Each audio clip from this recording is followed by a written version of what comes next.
berharga untuk lebih berhati-hati dalam melakukan kerjasama. Saya nggak ada untungnya saya damai, saya nggak ini lagi, nggak capek lagi. Sama saya nggak ada untungnya, sama aja. Saya tidak mengambil pelajaran apa-apa dari sini, maksudnya aku juga nggak pernah memikirkan hal ini, nggak pernah menganggap ini tuh sebagai sesuatu yang aduh gimana ya, sampai akhirnya saya pikirin, sampai akhirnya saya mendapatkan hikmahnya atau apa gitu.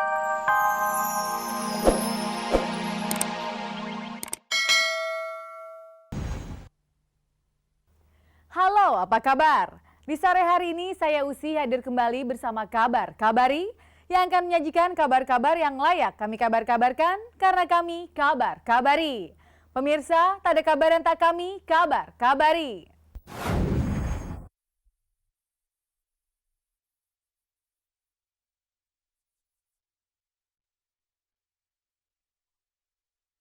Setelah cukup lama menyimpan rapat-rapat rahasia hidupnya, akhirnya Sandi Harun yang selama ini erat dikait-kaitkan dengan nama Tommy Soeharto buka rahasia mengenai hubungannya dengan mantan putra bungsu penguasa Orde Baru itu. Sandi Harun akhirnya mengakui kalau ia dan Tommy Soeharto pernah menikah pada tahun 2002 lalu setelah dirinya resmi bercerai dengan pengusaha yang juga musisi Setiawan Jodi. Pernikahan yang digelar pada bulan November itu memang tidak pernah diketahui orang karena sengaja dilangsungkan secara sembunyi-sembunyi. Statusnya mantan suami saya yang kedua.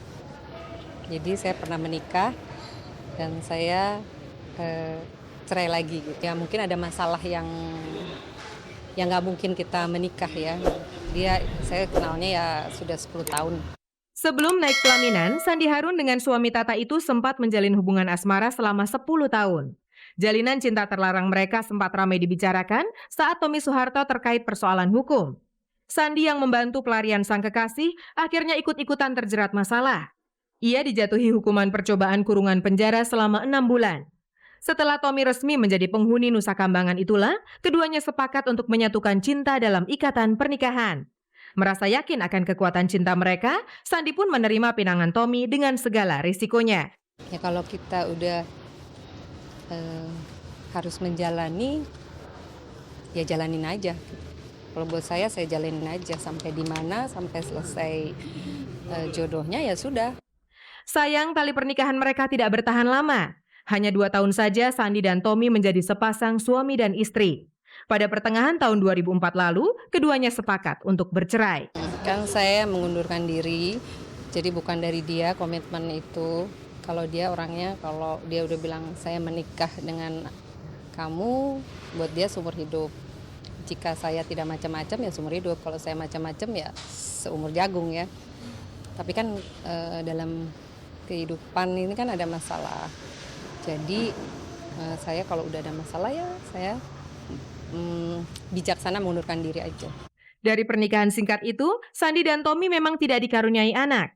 Namun hubungan asmara mereka yang pernah tersimpan rapi rupanya membuahkan hasil. Tahun 98 lalu, Sandi Harun melahirkan seorang anak perempuan bernama Putri Mudianti yang merupakan buah cintanya dengan sang kekasih. Kita punya komitmen, boleh pilih, dia yang pilih atau saya yang pilih. Saya memilih saya yang pegang, saya yang iniin Putri yang ngurus ngasuh. Sandi kini mungkin bisa berlega hati setelah melepaskan segala persoalan yang selama ini membebaninya. Ia pun mengaku siap kalau kejujurannya itu mengundang banyak kontroversi. Kalau kejadian apa-apa kan itu udah Tuhan yang menentukan. Yang paling penting ketika terjadi sesuatu kan kita sudah bertobat dulu. Terus kalau terjadi sesuatu malapetaka itu kan kita sudah tobat. Yang penting kan kita mau masuk neraka atau masuk surga gitu. Di kecelakaan apapun, kalau kita udah bertobat, kan Tuhan sudah nentukan meninggalnya harus bagaimana gitu.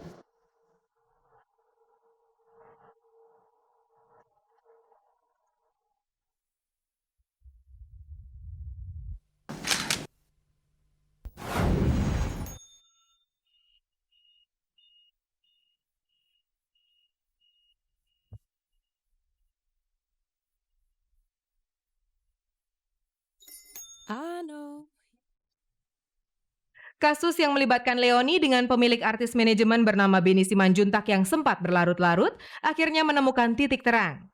Setelah berkali-kali berhadapan dengan meja hijau, akhirnya dua pihak yang berseteru karena persoalan kontrak kerja itu sepakat untuk mengakhirinya lewat jalur perdamaian.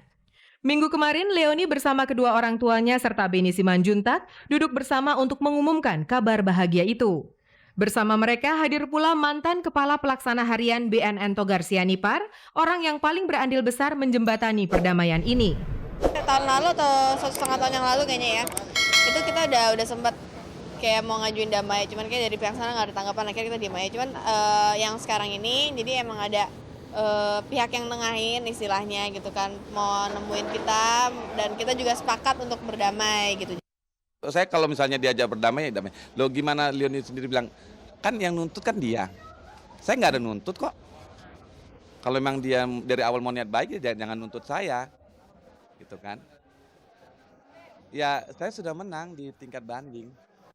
Jauh sebelum mencapai kata sepakat, persoalan antara Leoni dan Beni ini pernah disidangkan di Pengadilan Negeri Jakarta Selatan.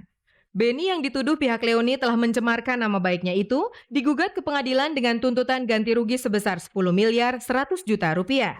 Namun majelis hakim yang mengabulkan tuntutan Leoni hanya mewajibkan Beni membayar kerugian sebesar 300 juta serta permintaan maaf yang disebarluaskan lewat media. Beni yang merasa dirinya telah dicurangi oleh pihak Leoni jelas tidak terima dengan keputusan itu. Ia pun mengajukan banding hingga ke pengadilan tinggi.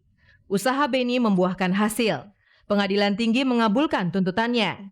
Menyadari persoalan ini tidak akan pernah berakhir karena kekerasan hati untuk saling menuntut, akhirnya pihak Leoni pun mengalah.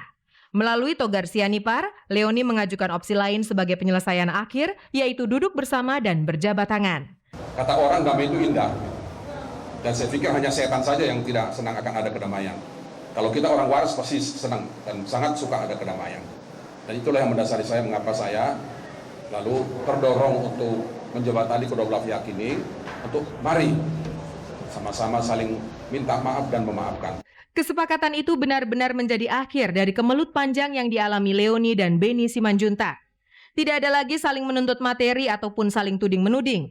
Sesuai pembicaraan, kasus ditutup tanpa syarat. Nggak ada lagi tuntut-tuntutan. Setahu saya sih nggak ada materi-materinya lagi. Emang dari awal juga tujuan kita mah bukan materi ya sebenarnya. Dengan berdamai gini paling tidak pekerjaan satu selesai, ya kasus satu selesai. Karena kan yang selalu kalau orang lihat muka saya, muka Leoni aja kan. Kasus dengan Leoni aja. Ya itu satu kebanggaan bagi saya bahwa, tapi menangnya saya di sini kan menangnya yang saya bahwa mematahkan tuntutan mereka gitu loh. Yang tersisa dari persoalan ini tinggallah pelajaran berharga untuk lebih berhati-hati dalam melakukan kerjasama. Saya nggak ada untungnya saya damai, saya nggak ini lagi, nggak capek lagi. Sama saya nggak ada untungnya, sama aja. Saya tidak mengambil pelajaran apa-apa dari sini, maksudnya aku juga nggak pernah memikirkan hal ini, nggak pernah menganggap ini tuh sebagai sesuatu yang aduh gimana ya, sampai akhirnya saya pikirin, sampai akhirnya saya mendapatkan hikmahnya atau apa gitu. Amen.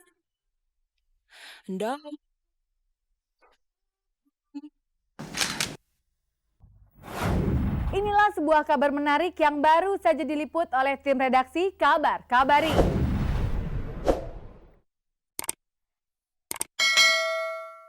Tidak banyak yang tahu mengenai kehidupan pribadi Anissa Pohan, model yang kini aktif sebagai presenter olahraga. Seperti juga kehidupannya yang tidak banyak diungkap, kisah asmara Anissa Pohan dengan seorang pria berpangkat Letnan 1 bernama Agus Harimurti itu pun tidak banyak dibicarakan orang.